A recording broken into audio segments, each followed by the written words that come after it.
kind of convenient that we have this iconic story about Princess Diana almost being in The Bodyguard, and then Meghan Markle's name comes up to star in The Bodyguard sequel. I'm calling fake news on this one. Let me tell you why.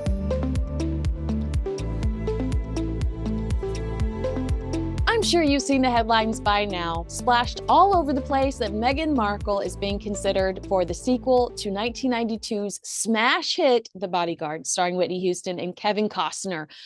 I'm calling fake news on this one. Let me tell you why. The original sequel to The Bodyguard was developed by Kevin Costner and, get this, Princess Diana.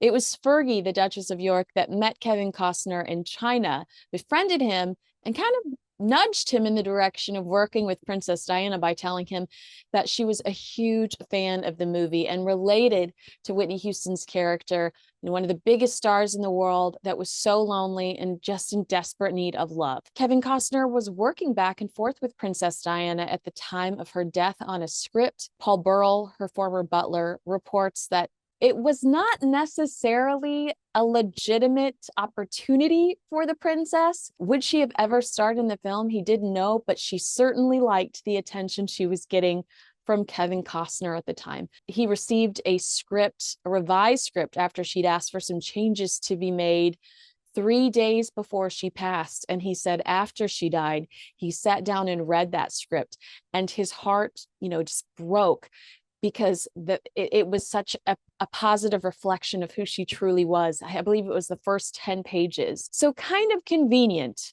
that we have this iconic story about Princess Diana almost being in The Bodyguard, and then Meghan Markle's name comes up to star in The Bodyguard sequel that was meant for Princess Diana. I just don't buy it.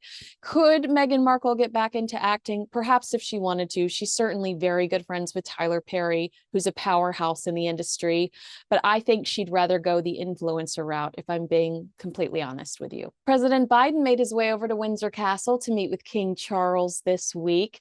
I think you definitely saw a compassionate king, certainly, if you were watching some of these videos of meandering and confusion. I know that there have been reports of protocol that was broken, palace sources saying that they definitely didn't feel that way, that the king was fine with President Biden's, taking his arm for the handshake, that didn't bother him. But you did see Biden walk in front of the king, which President Trump got so much heat over when he walked in front of Queen Elizabeth II.